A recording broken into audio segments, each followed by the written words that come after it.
हमारा आज का टॉपिक था human digestive system. Human digestive system को हम जीआईटी भी कहते हैं। जीआईटी से मुराद है गैस्ट्रो इंटेस्टाइनल ट्रैक्ट। इसको गैस्ट्रो इंटेस्टाइनल ट्रैक्ट क्यों कहते हैं, इसको सिंपली डाइजेस्टिव सिस्टम क्यों नहीं कहा जाता? क्योंकि ये हमारे जिस्म के जो गैस्ट्राइनल पूरा ये ट्रैक्ट होता है, मतलब कि ये हमारे मुंह से शुरू होता है और पूरा कंटिन्यूअस आपके एनस तक ये चलता है। एक पूरी लंबी ट्यूब होती है जिसको ये ट्रैक्ट कहते हैं। बेसिकली डाइजेस्टिव सिस्टम होता क्या है? डाइजेस्टिव सिस्टम हम ऐसे निज़ाम को कहते हैं जिसमें आपकी जो ग़िज़ा होती है वो कन्वर्ट हो जाती है एनर्जी में। डाइजेस्टिव सिस्टम से क्या मुराद है? डाइजेशन कहते किसे हैं?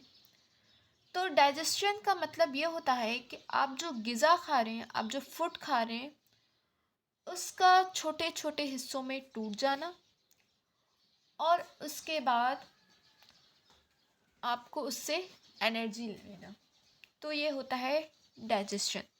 डाइजेशन में क्या हुआ कि आपने जो फूड लिया पहले वो छोटे पीसेस में टूट जाएगा। आपका ये बड़ा फूड था जो कि छोटे छोटे पीसेस में टूटा। उसके बाद क्या होगा कि ये जो पीसेस थे अब ये लिक्विड फॉर्म में कन्वर्ट हो जाएंगे। मीन्स जब ये छोटे हो गए तो इससे और ज़्यादा छोटे होके ये लिक्विड हो जाएंगे। फिर ये लिक्विड फॉर्म आपका पूरा ब्लड में चला जाएगा एनर्जी की शक्ल में। इसे हम कहते हैं बेसिकली डाइजेशन।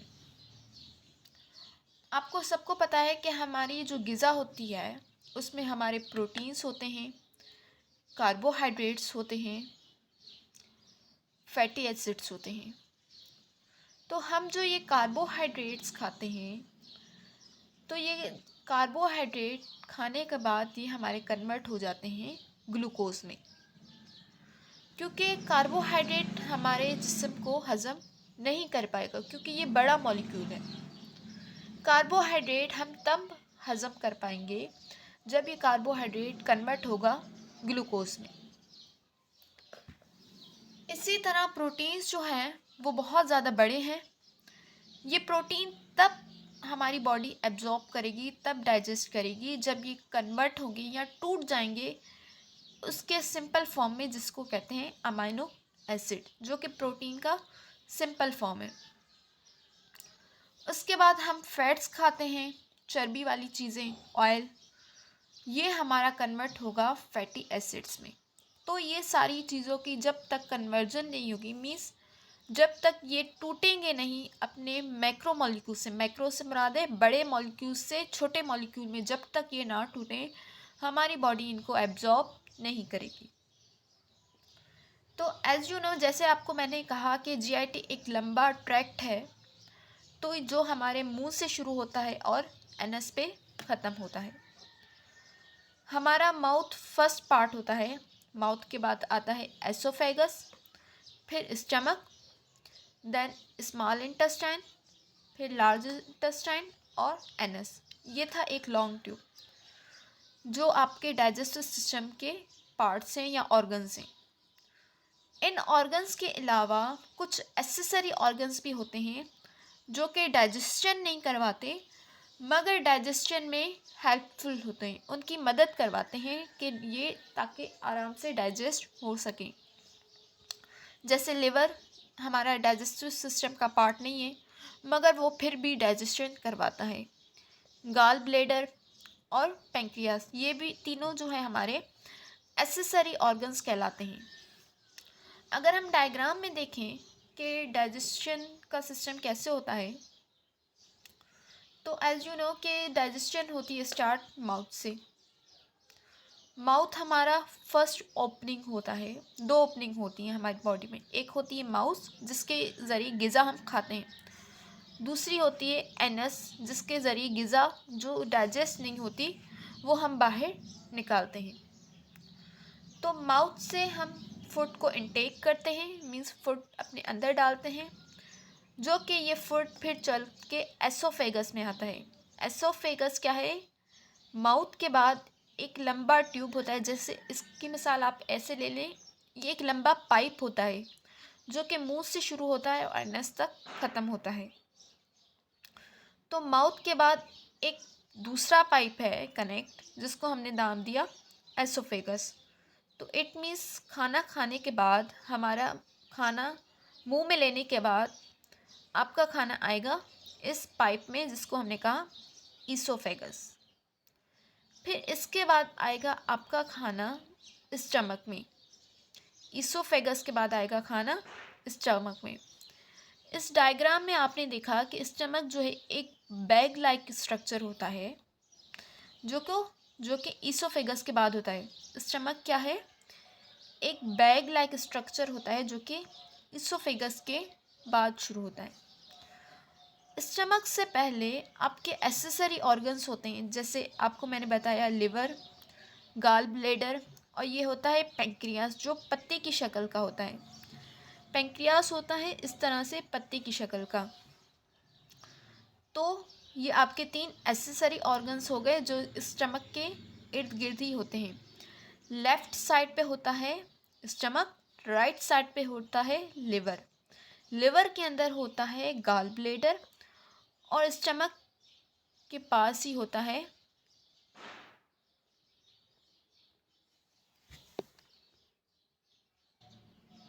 तो हमने कहा कि जो है आपका जो पेंक्रियास है वो पत्ते की शक्ल का होता है, लिवर आपका राइट साइड होता है, स्टमक होता है लेफ़्ट साइड। फिर इस स्टमक के बाद शुरू होता है स्मॉल इंटेस्टाइन।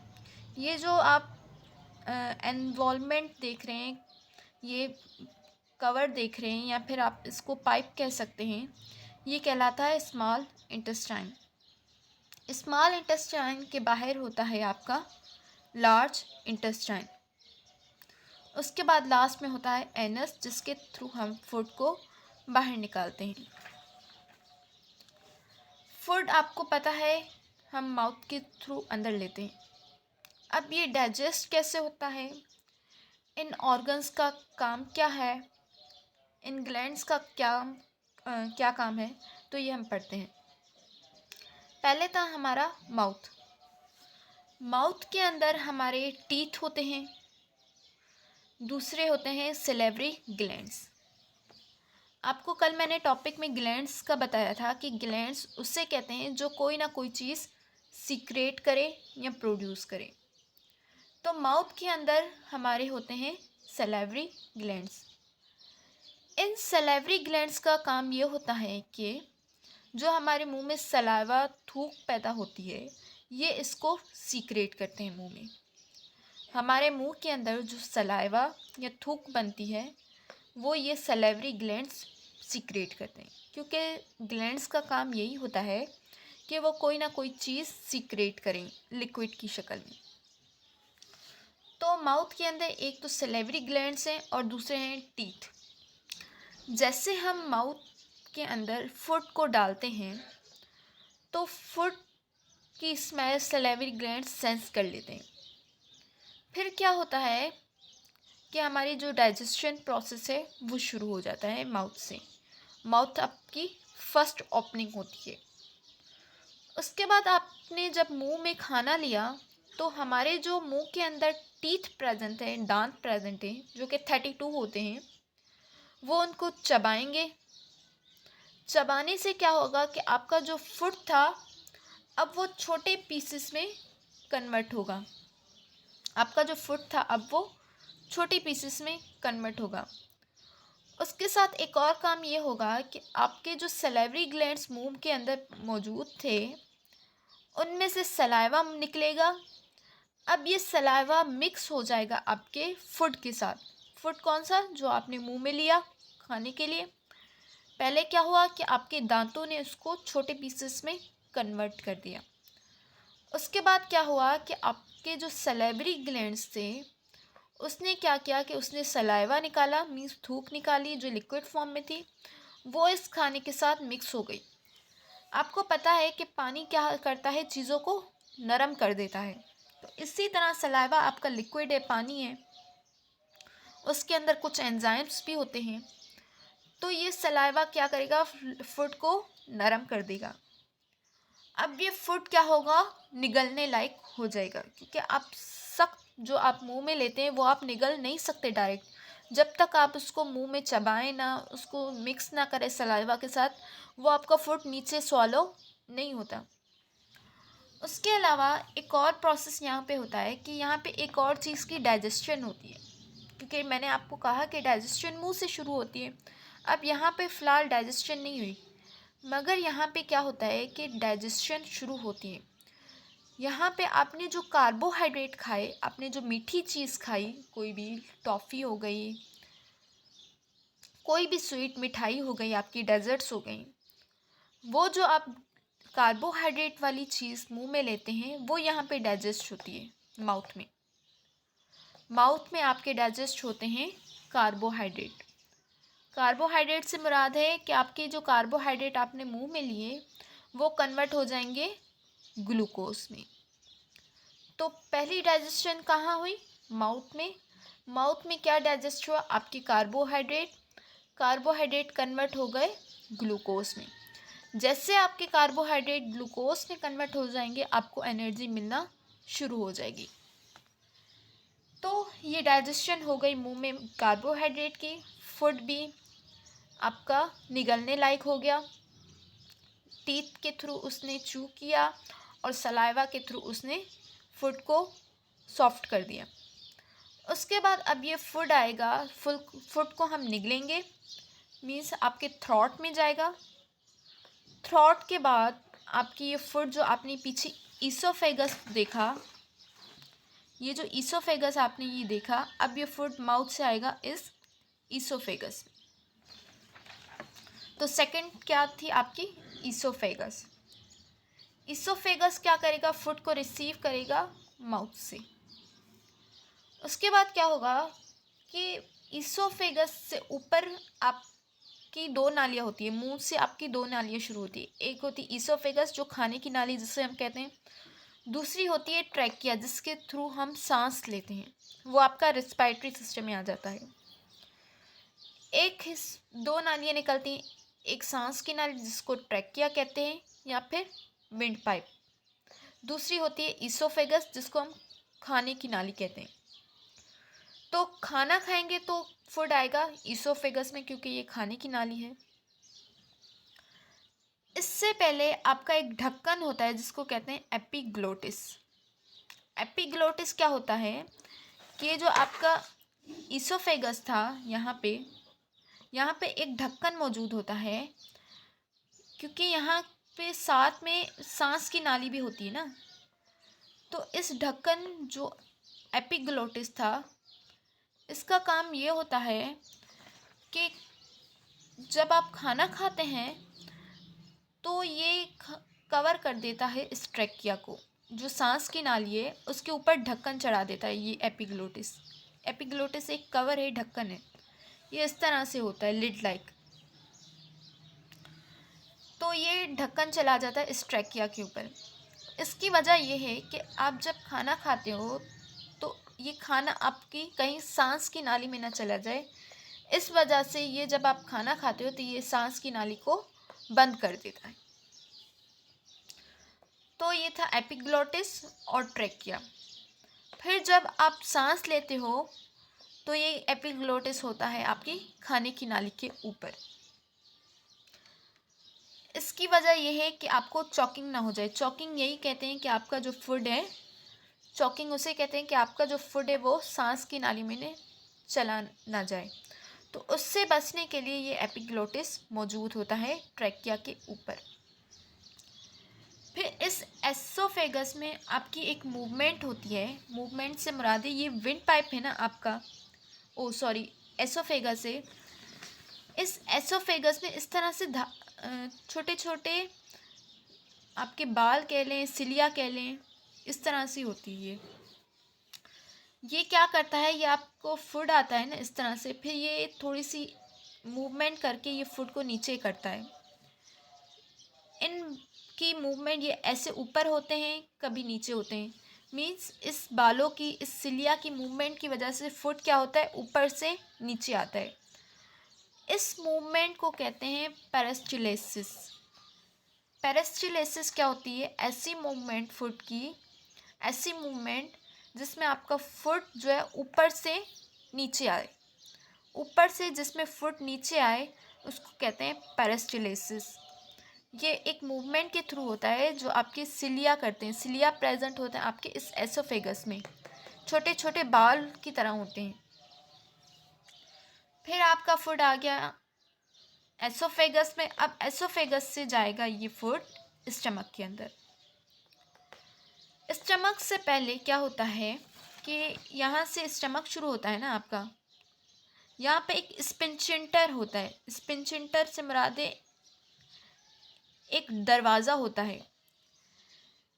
जब फूड इसके अंदर दाखिल हो गया तो अब ये दरवाज़ा यहाँ पे बंद हो जाएगा। ये दरवाज़ा क्यों बंद होगा? कि इसकी वजह ये है कि ये फूड जब इसके अंदर स्टमक के अंदर आ गया, अब ये फूड वापस यहाँ से ना चला जाए। इस वापस जाने से बचने के लिए ये दरवाज़ा बंद हो जाता है, जिसको हम कहते हैं ईसोफेगल स्पिंचेंटर। ईसोफेगल स्पिंचेंटर क्यों कह रहे हैं इसको?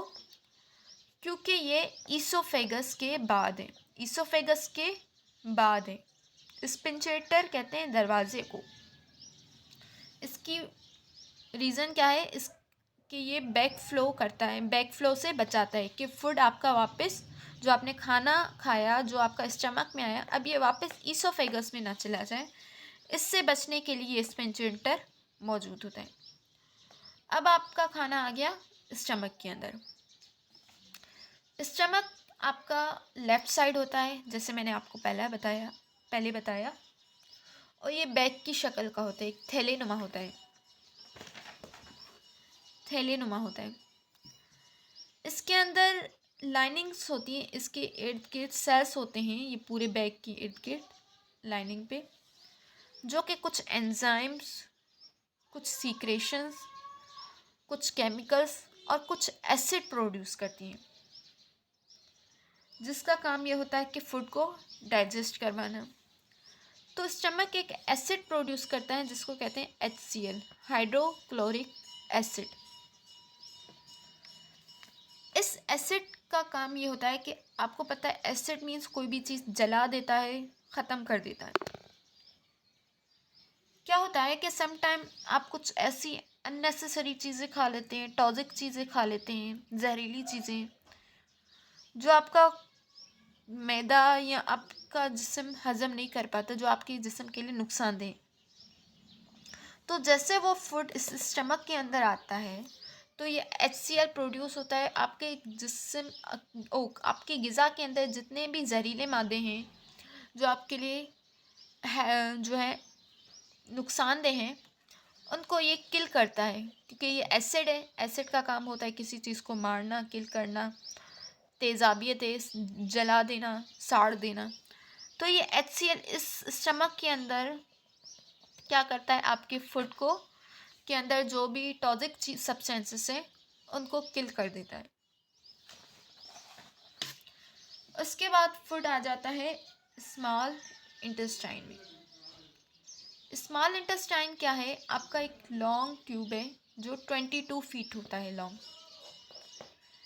इसके 3 पार्ट्स होते हैं, ड्यूडीनम, जूजिनम और इलियम।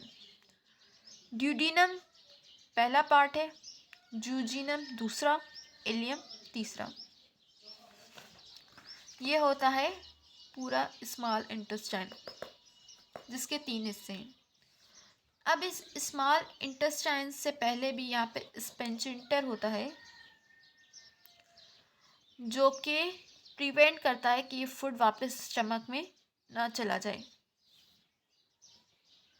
जिसको कार्डिक स्पिंचेंटर भी कहा जाता है, कार्डिक स्पिंचेंटर। अब ये फूड आ गया स्मॉल इंटेस्टाइन में। यहाँ पे पहला पार्ट था आपका ड्यूडीनम। ड्यूडीनम में क्या होगा कि आपका फूड जो है टूटेगा छोटे पीसेस में। कौन सा? प्रोटीन्स टूटेंगे, कार्बोहाइड्रेट तो ऊपर टूट गए, मगर जो बचे गए हैं वो यहाँ पे टूटेंगे। उसके अलावा आपके फैट्स, ये सारी चीज़ें यहाँ पे होंगी। अब ये सारी चीज़ें यहाँ पे टूटेंगे।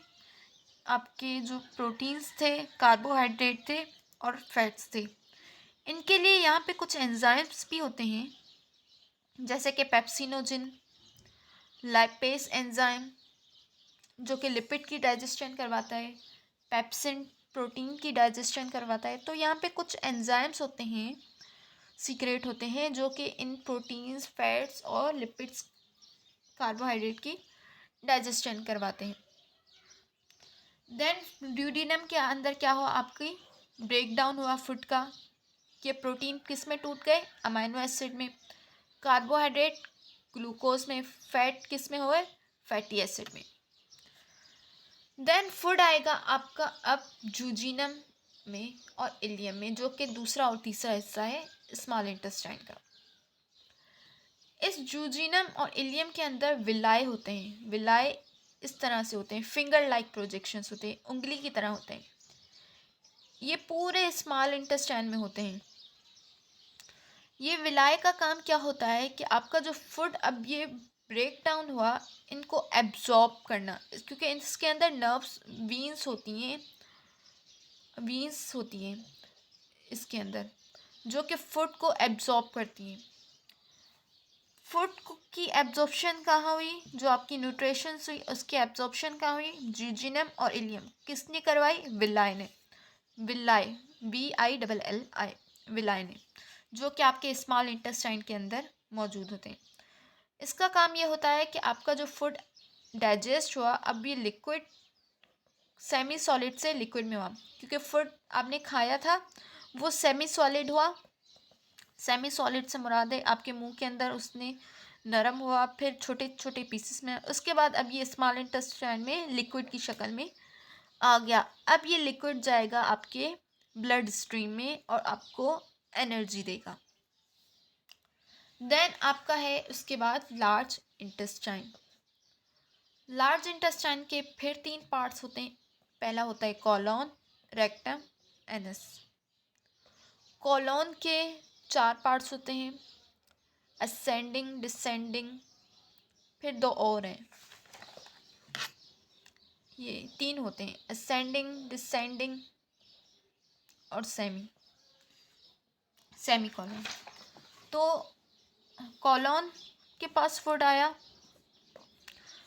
इसके पास वो फूड आया जो कि हज़म नहीं हुआ या फिर जो अभी रहता है डाइजेस्ट होने के लिए, मीन्स वो यहाँ पे स्मॉल इंटेस्टाइन में टूट नहीं पाया या उसको अभी डाइजेशन की ज़रूरत है।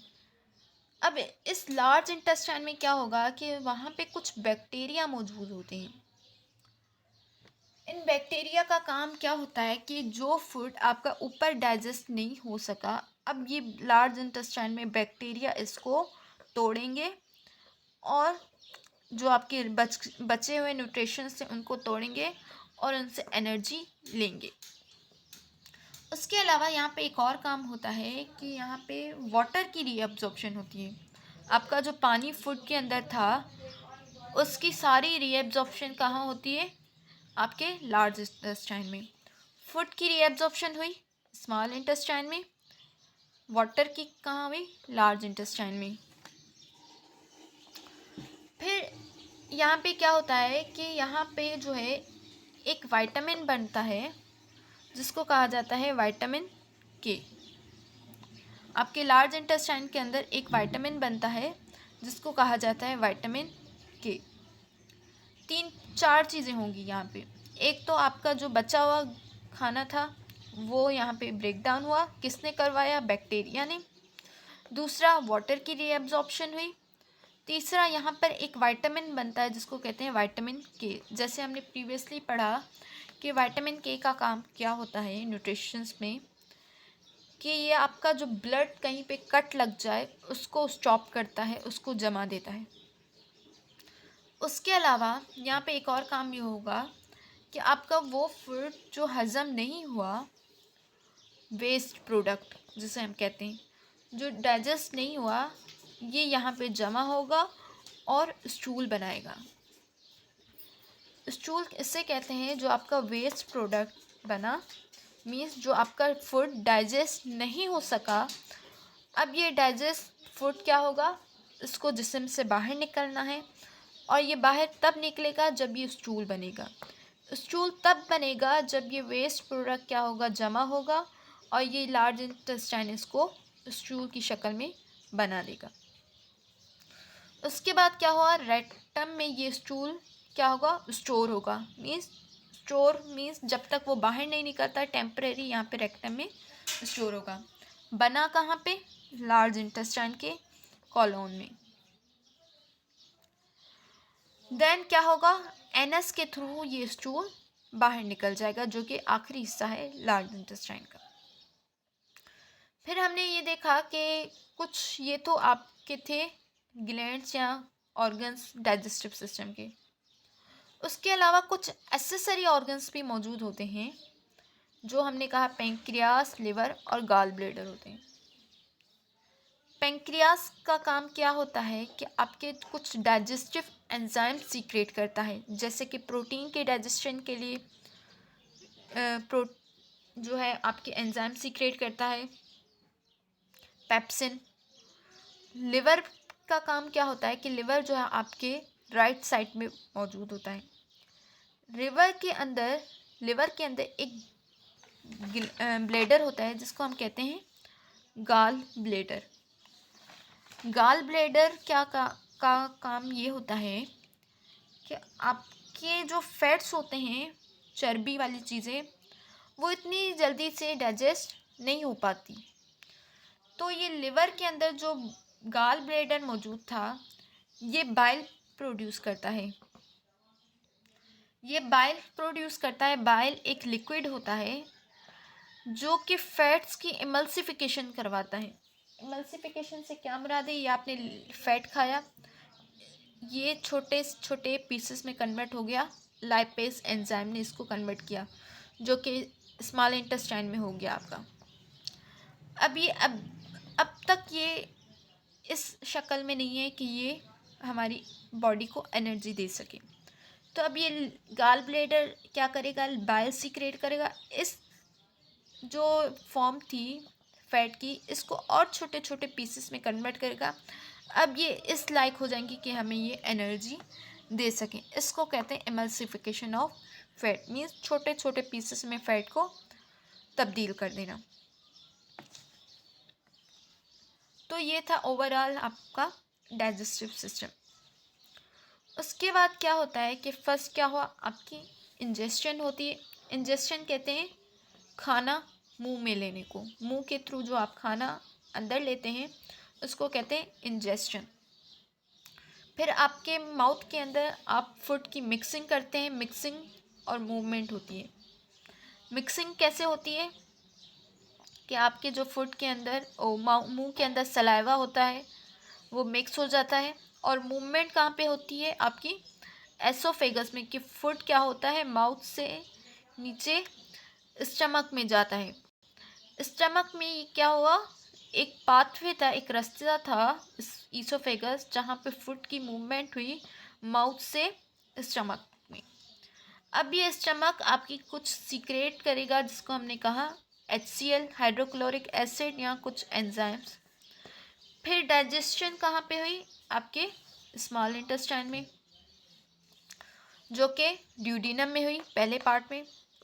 फिर एब्जॉर्प्शन भी कहाँ हुई, स्मॉल इंटेस्टाइन में और कुछ लार्ज इंटेस्टाइन में। उसके बाद फूड एक्सक्रीट कहाँ से हुआ, लार्ज इंटेस्टाइन के थ्रू, एनस के ज़रिए। अब क्या होता है कि समटाइम हम कुछ अनहेल्दी चीज़ें खा लेते हैं, जैसे फास्ट फूड वगैरह, तो उस वजह से हमें बदहज़मी हो जाती है या कुछ बीमारियां हो जाती हैं। तो उनमें से पहली होती है वॉमिटिंग। हमने कहा इंजेस्शन कहते हैं खाना अंदर लेने को, और इजेशन कहते हैं खाना मुंह से बाहर निकालने को, जिसको आप कहते हैं वॉमिटिंग। क्या होता है कि आपका जो फूड है वो बॉडी उसको एक्सेप्ट नहीं कर पाती, आपने कुछ ऐसा खा लिया हो जो बॉडी उसको एक्सेप्ट नहीं कर पा रही। जब उसको एक्सेप्ट नहीं कर पा रही तो क्या हुआ, फूड आपके स्टमक में आया, अब स्टमक के अंदर वो आपका हजम नहीं हो रहा, तो आपका जो स्पिंचेंटर था, इसोफेगल स्पिंचेंटर, जो आपको मैंने बताया कि क्या करता है कि आपको प्रिवेंट करता है कि खाना वापस ना जाए। अब जब ये यहाँ पे फूड हजम नहीं हो रहा तो ये स्पिंचेंटर खुल जाता है और आपको फूड इसी इसोफेगस के थ्रू मुंह से बाहर निकल जाता है। फूड कहाँ से निकला? स्टमक से निकला, आपका बाहर निकला माउथ के थ्रू, जिसको आप कहते हैं वॉमिटिंग। दूसरा है डायरिया। डायरिया कहते हैं आपके एबनॉर्मल वाटर बाउल को।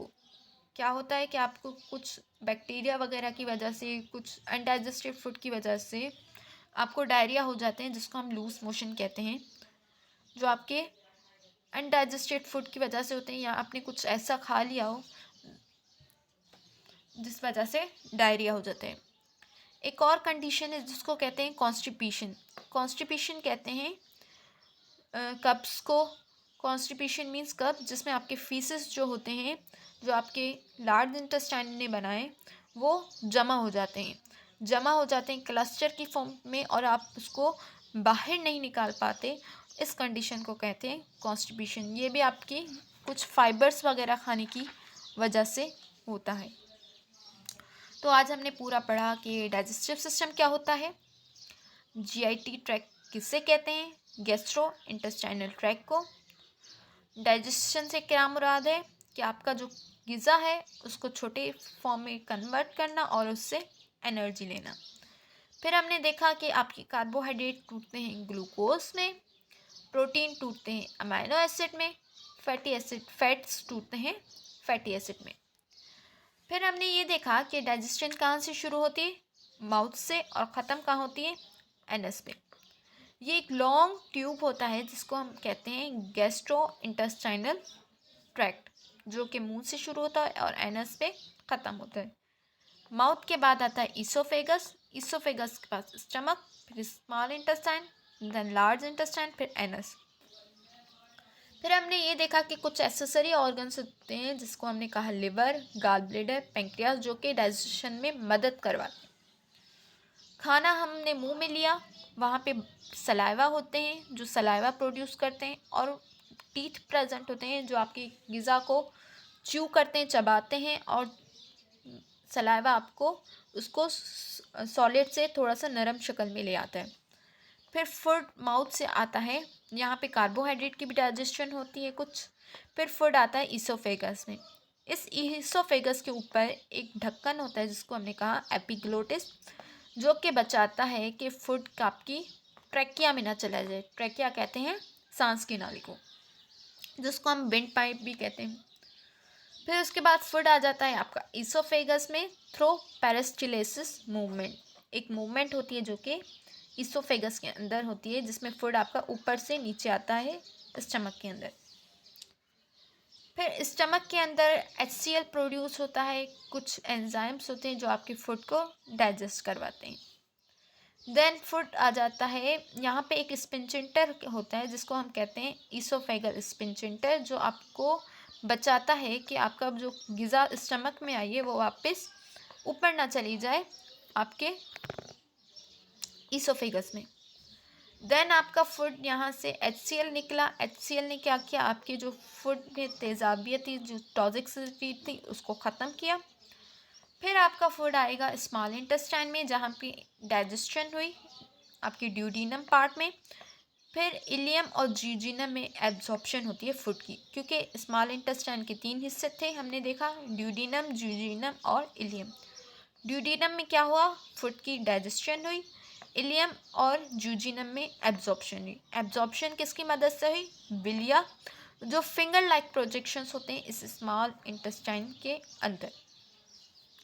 फिर फूड आया आपके लार्ज इंटेस्टाइन में, जहाँ पे वाटर की रीअब्जॉर्प्शन हुई। यहाँ पे कुछ बैक्टीरिया होते हैं जो आपकी फर्दर डाइजेशन करवाते हैं, और यहाँ पे एक विटामिन बनता है जिसको कहते हैं विटामिन के। उसके बाद यहाँ पे आपके स्टूल बने, रेक्टम में टेम्परेरी स्टोर्ड होते हैं। फिर एनस के थ्रू ये स्टूल बाहर निकल जाते हैं। फिर आपकी बदहज़मी की वजह से, आपके कुछ खाना फाइबर्स लेने की वजह से, फास्ट फूड की वजह से कुछ बीमारियां होती हैं, कुछ कंडीशंस होती हैं, जिसको हमने कहा पहली थी वॉमिटिंग, वॉमिटिंग क्या होता है कि आपका जो अनहेल्दी फूड आपके स्टमक से बाहर निकल जाता है मुंह के थ्रू। फिर डायरिया देखा हमने, जिसमें आपका एबनॉर्मल वाटर बाउल निकलते हैं। फिर हमने कहा कॉन्स्टिपेशन कब्ज को कहते हैं, जिसमें आपके फीसेस जमा होते हैं। देन हमने ये देखा कि इंजेस्शन कहते हैं आपको खाना अंदर लेने को। फिर मिक्सिंग होती है आपके सलाइवा के थ्रू मुंह के अंदर। मूवमेंट होती है आपकी ईसोफेगस में। देन सिक्रेशन होती है आपकी स्टमक के अंदर। डाइजेशन होती है स्मॉल इंटेस्टाइन में। एब्जॉर्प्शन भी होती है आपकी स्मॉल इंटेस्टाइन में, और एक्सक्रीशन होती है लार्ज इंटेस्टाइन के थ्रू। तो ये था आज का पूरा ओवरऑल चैप्टर डाइजेस्टिव सिस्टम का। आई होप आपको आज अच्छा लगा। अल्लाह हाफिज़।